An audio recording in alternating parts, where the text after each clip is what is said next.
एक माँ के लिए अपने बच्चे का जन्म बहुत सुंदर पल होता है, लेकिन कुछ हफ्तों के बाद ही बॉडी और माइंड जैसे कि एक रोलर कोस्टर बन जाती है। मतलब कभी खुशी, कभी आंसू, कभी लगता है सब परफेक्ट और कभी लगता है सब कुछ उल्टा। आज हम बात करेंगे पोस्टपार्टम हार्मोनल इश्यूज के बारे में, यानी कि डिलीवरी के बाद जो लेडीज में अक्सर जो समस्याएं, जो तकलीफें, जो परेशानियां, फिर माइंड की हो, बॉडी की हो, चाहे फिर ओवरऑल फिजिकल या मेंटल मेकअप की हो। अब इस कंडीशन में ड्यूरिंग कंसीविंग यानी प्रेग्नेंट लेडी में कुछ हार्मोन्स कम सिक्रेट होते हैं और कुछ हार्मोन ज्यादा सिक्रेट होते हैं। कम सिक्रेट होना यानी एस्ट्रोजन लोअर लेवल पे आता है ताकि पीरियड्स ना आवे, और प्रोलैक्टिन एंड प्रोजेस्टेरॉन जैसे हार्मोन्स की वैल्यू बढ़ने लगती है। अब जिस लेडी को पहले एस्ट्रोजन हार्मोन आता था, जिस वजह से पीरियड्स आते थे, जैसे ही कंसीव करते हैं तो वो हार्मोन कम होता है, यानी कि उसका एक असर शरीर पे। दूसरा, प्रोलैक्टिन प्रोजेस्टेरॉन जैसे हार्मोन बढ़ते हैं, उसका असर। अब इन चीजों में क्या होता है, जैसे प्रेगनेंसी कंटिन्यू करते हैं तो जैसे जैसे धीरे धीरे ऑक्सीटोसिन का लेवल बढ़ता है और उसके बाद डिलीवरी होती। अब डिलीवरी होने के बाद क्या हो जाता है, जो प्रोजेस्टेरॉन हार्मोन है वो सडनली ड्रॉप हो जाएगा। तो पोस्टपार्टम हार्मोन्स में होता क्या है कि प्रोलैक्टिन एंड प्रोजेस्टेरॉन ये हार्मोन्स का लेवल बॉडी में बढ़ जाती है, साथ ही साथ ड्यूरिंग डिलीवरी ऑक्सीटोसिन की मात्रा अप डाउन रहती है। अब इन सब का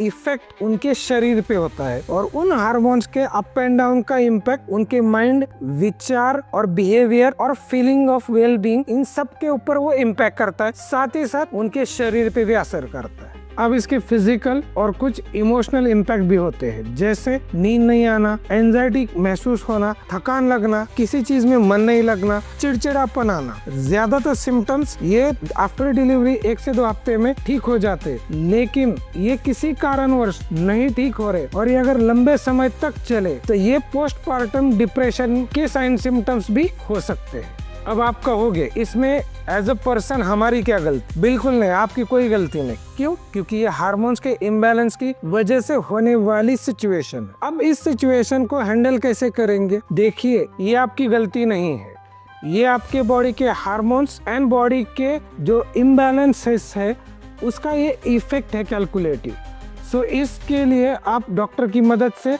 इन चीजों को अर्ली फेज में ही रोक सकते हैं, ताकि ये आगे जाके और कॉम्प्लिकेट होके आपके पूरे लाइफ को डिस्टर्ब ना करे। अब सबसे इम्पोर्टेंट बात, हार्मोन्स में सबसे ज्यादातर मेजॉरिटी केसेस में कौन सा हार्मोन डिस्टर्ब रहता है? थायराइड। अब आपने भी ये सुना होगा कि ड्यूरिंग प्रेगनेंसी मुझे थायराइड हुआ, या ये भी सुना होगा कि प्रेगनेंसी तक ठीक था लेकिन आफ्टर डिलीवरी मुझे थायराइड की शिकायत हुई। अब इसका मतलब क्या है? तो 2 तरीके के थायराइड है जो कि कॉमन है, जिसके अंदर पहला आता है हाइपर थायराइड, यानी क्या? एंजाइटी होना, शरीर दुबला होते जाना, चिड़चिड़ापन बढ़ना, रात को सो तो धड़ धड़ महसूस होना, खाना खाने के बाद मीठा खाने की इच्छा रहना, बाल झड़ना, आंखें बड़ी हो जाना। अब दूसरा आता है जिसके अंदर वजन बढ़ता है, यानी कि पेशेंट ये कहते हैं डॉक्टर साहब खाना बहुत थोड़ा है लेकिन मेरा वजन है कि मतलब मुझे हवा भी मैं खाऊं ना तो भी मेरा वजन बढ़ जाता है, वही that is called as hypothyroidism. उसमें भी सिमिलर सिम्टम, बस पॉइंट एक ही, इसके अंदर वजन बढ़ता है। अब आप बोलेंगे कि क्या डॉक्टर साहब, ये तो फिजियोलॉजिकल कंडीशन थी जो कि कंसीव ये प्रक्रिया हुई और डिलीवरी हो गई, तो फिर ये जो हार्मोन इम्बैलेंस हुए हैं इसको बिना टैबलेट कोई और सोल्यूशन है क्या, ताकि हमें लाइफ टाइम उन चीज़ों से गुजरना ना पड़े? तो बिल्कुल है इसके लिए solution, that is homeopathic treatment, जिसके अंदर ये आपको नेचुरल तरीके से, यानी कि हार्मोन्स की हार्मोनी को बैलेंस करता है और आपको लाइफ टाइम दवाई खानी नहीं पड़ती है। साथ ही साथ हाइपोथायराइड हो, हाइपर थायराइड हो, ये दोनों चीज़ों को ये बैलेंस करने के लिए आपको मदद करता है। अब होम्योपैथी ही क्यों? देखिए, जैसे मैंने कहा कि ये हार्मोन्स आपके माइंड एंड बॉडी ये दोनों को इफेक्ट करते हैं, और होम्योपैथिक सिस्टम ये रूट पे काम करता है, मतलब सिस्टम पे काम करता है, मतलब पूरे शरीर पे काम करता है, मतलब ये आपके mind and body and soul को प्रॉपर वे में स्टेबलाइज करके, बैलेंस करके आपको एक अच्छी क्वालिटी ऑफ लाइफ देने के लिए सहायता करता है। जैसे कि उदाहरण अगर हम लेते हैं, CPR, ये ऐसी मेडिसिन है जिसके अंदर पेशेंट्स ये बोलते हैं डॉक्टर साहब बहुत चिड़चिड़ापन हुआ है, आफ्टर डिलीवरी मेरे चेहरे पे वो ब्राउनिश पैच आ गए हैं। दूसरी बात, वो बोलते हैं कि अभी है ना बच्चा हुआ तो खुशी तो थी, लेकिन मैं उस तरीके से अपने बच्चे से कनेक्ट नहीं हो पा रही हूँ। या फिर वो लेडीज बोलते हैं आफ्टर डिलीवरी मेरी सेक्सुअल डिज़ायर कम हो गई है। तो यहाँ पे CPR ये दवाई बहुत अच्छा काम करती है। दूसरी दवाई इग्नेशियम, यानी कि मूड स्विंग्स, मतलब कुछ भी बात हो जाए that person will get affected. बच्चे को थोड़ी सर्दी हो गई, माँ स्ट्रेस में आ गई, खाना नहीं जा रहा, नींद नहीं आ रही, कुछ भी बात हो गई परिवार में, ओवर स्ट्रेस हो रहा है। ओवर स्ट्रेस का नतीजा क्या हो रहा है? पेशेंट हमें क्या बताता है, डॉक्टर साहब स्ट्रेस आता है ना, मैं बहुत मीठा खा लेता हूँ या फिर मैं बहुत खाना खाता हूँ, मुझे समझ में नहीं आता। That is the medicine is Ignatia. तीसरा इंपॉर्टेंट मेडिसिन कलकेरिया कार्ब। ये दवाई ऐसी है कि पेशेंट बोलते हैं डॉक्टर साहब आफ्टर डिलीवरी में इतनी मोटी हो गई हूँ, अब मुझे तो विश्वास ही नहीं होता कि ये मैं ही हूँ क्या। That is Calcarea carb. इसका बेसिक सिम्टम क्या? वो पेशेंट जब भी रात को सोता है तो उसके सर पे पसीना आता है। वो पेशेंट बताता है डॉक्टर साहब मुझे कभी कभी मिट्टी या पेंसिल खाने की भी इच्छा होती है, यानी कि उसके अंदर जैसे मॉडर्न साइंस बताता है विटामिन D3 का कम होना, ये होता है कलकेरिया कार्ब। अब अनदर मेडिसिन है पल्सेटिला। ये ऐसा मेडिसिन है जिसमें पेशेंट्स बोलते हैं डॉक्टर साहब आजकल मैं इतनी अनस्टेबल हो गई हूँ कि कभी मुझे रोना आता है तो कभी मुझे खुशी होती है, मुझे पता ही नहीं चलता कि अगले मोमेंट में मेरा बॉडी का या मेरे फेस का या मेरे बिहेवियर का या मेरे इमोशन का क्या आउटबर्स्ट रहेगा, यानी कि कंप्लीटली चेंजेबिलिटी।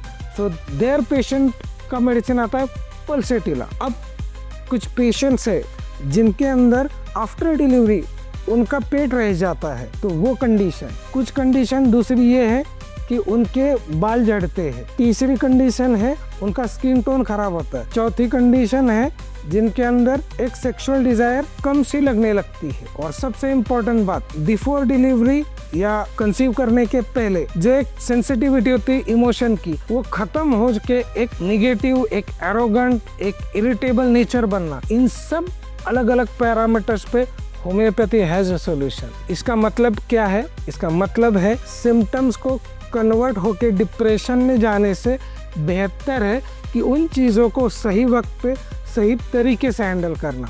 और doctor Shailesh Sancheti advance homeopathic clinic में इन सब चीज़ों का सही तरीके से ध्यान दे के आपके हेल्थ को, यानी कि आपके हार्मोन्स, यानी कि माइंड और उसका इफेक्ट ऑन बॉडी, ये सब कुछ प्रॉपर तरीके से डील किया जाता है। अब आप बोलेंगे दवाई के साथ हमें क्या ध्यान रखना चाहिए? ऑफ कोर्स लाइफस्टाइल मायने करता ही है। जब तक डिलीवरी नहीं हुई थी आप वॉक कर रहे थे, आप एक अच्छा डाइट ले रहे थे, आप अपनी तरफ ध्यान रख रहे थे, आप एक प्रॉपर रेस्ट ले रहे थे और एक आप अच्छा एनवायरनमेंट मेंटेन कर रहे थे। अब तो आपके पास एक छोटा बेबी है तो उसको भी ध्यान रखना है। तो अगर मदर हेल्दी रहेगी तभी बेबी हेल्दी रहेगा। तो वेरी इंपॉर्टेंट, मदर का इंटेक बहुत मायने करता है। उसमें अक्सर मैंने आजकल एक ट्रेंड देखा है, मैंने ड्यूरिंग डिलीवरी ना कुछ खाया नहीं है, मुझे कुछ नहीं जाता था, या 15 दिन में हो गए कि पेशेंट्स का parcel and outside food and ये सब चालू हो जाता है। तो ये गलती बिल्कुल आप ना करें। देखिए एक बात याद रखें, जितना आप स्पाइसी ऑयली फ्राइड खाओगे, लेट नाइट खाओगे, कोल्ड ड्रिंक्स पियोगे, तो वो वैसा ही इफेक्ट आपके बच्चे पे आएगा। जो कि आजकल हम बच्चे देखते हैं कि बहुत चिड़चिड़ कर रहे हैं, छोटी छोटी चीज़ों से बीमार पड़ रहे हैं, क्योंकि मदर में हेल्दी स्टफ नहीं खा रहे हैं और ड्यूरिंग लैक्टेशन वो बच्चे को न्यूट्रिशंस नहीं मिल रहे। देखिए पहले ज़माने में बेबी होने के बाद जब तक वो मदर फीड करती थी तब तक वो लेडी हेल्दी डाइट लेती थी, यानी कि दूध रोटी खाना, घर का खाना खाना, अच्छे से घी खाना, साथ ही साथ फ्रूट खाना, ड्राई फ्रूट्स लेना, जूसेस पीना, अच्छे से खुद के लिए टाइम देना, वॉकिंग करना, साथ ही साथ मेंटल पीस के लिए जैसे कोई हॉबी या फिर आप आपके रिचुअल्स के हिसाब से बुक्स पढ़ सकते हैं, ताकि फिर आपका बॉडी एंड माइंड ये स्टेबल रह सके। और याद रखें, पेड़ अच्छा है तो पौधा अच्छा है, ये बात को कभी भी मत भूलिए। वैसे बताने के लिए बहुत बड़ी बड़ी बातें हैं, लेकिन कोर यही है कि आपको अच्छा रहने के लिए पहले ये आपको अच्छा रहना है, ये समझना पड़ेगा। देखिए इमोशंस ये कब कनेक्ट होते हैं? जब आप हेल्दी होते हो। जब आप डिस्टर्ब होते हो, आपको तकलीफ हो रही होती है, आपके पीरियड्स अप डाउन हो जाते हैं, क्योंकि कुछ पेशेंट्स ये बताते हैं डॉक्टर साहब 4 महीने हो गए, 6 महीने हो गए, पीरियड्स ही नहीं आए, मुझे बहुत कैसे तो भी लग रहा है, ऐसा लगता है शरीर फूट रहा है। यहाँ पे ट्रीटमेंट की आवश्यकता है। माइंड अनस्टेबल हो रहा है, यहाँ पे ध्यान देने की आवश्यकता है। आप योगा कर सकते हैं, आप म्यूजिक सुन सकते हैं, और सबसे बड़ी बात, मदर्स को रात को फीडिंग देना होता है, इसलिए उनकी नींद पूरी नहीं होती। तो उन मदर्स ने दोपहर को जब बच्चा सोता है तब उन्होंने भी रेस्ट लेना चाहिए, ना कि मोबाइल पे स्क्रॉल करते बैठना चाहिए। क्योंकि अक्सर यही होता है कि मॉडर्न वेज में चलो मुझे अभी फ्री टाइम मिला तो मैं उसमें ये करूँ, नहीं, आपको भी रेस्ट की ज़रूरत है, ताकि अगर आपका रेस्ट होगा तो आपका डाइजेशन अच्छा रहेगा, तो आपके बच्चे का भी डाइजेशन सही रहेगा। And last very important thing, याद रखिए, आपके घर में एक नया सदस्य आया है तो परिवार का भी कुछ कार्य बनता है, फिर मदर हो, फादर हो, या फिर घर के अन्य सदस्य हो। क्योंकि जो मदर अभी अभी नई बनी है तो उसका माइंड एंड बॉडी डिस्टर्ब है, so she need a cooperation and एक पॉजिटिव एनवायरनमेंट। तो कोशिश ये करे कि घर में कोई लड़ाई झगड़े या कोई स्ट्रेसफुल इवेंट ना हो जिसका इम्पैक्ट उस मदर पे पड़े और उस मदर पे पड़ा हुआ इम्पैक्ट उस बच्चे पे पड़े। बिकॉज देखिए, शायद हम आप सब बड़े हैं, हम शायद वो डाइजेस्ट कर पाए, लेकिन वो बच्चा बड़ा नहीं है, वो मदर के फीड के ऊपर है। जो मदर को स्ट्रेस आएगा, जो मदर की बॉडी में जाएगा, वो बच्चे को कन्वे होगा और उसका असर उसके डेवलपमेंटल, उसके आगे के फ्यूचर पे बहुत अलग तरीके से पड़ सकता है। सो हियर साथ साथ और एक साथ, ये दो वर्ड को समझना जरूरी है। साथ साथ सब रहते हैं, एक साथ रहना जरूरी है। तो अगर ये वीडियो आपको अच्छा लगा हो तो लाइक शेयर सब्सक्राइब जरूर करें।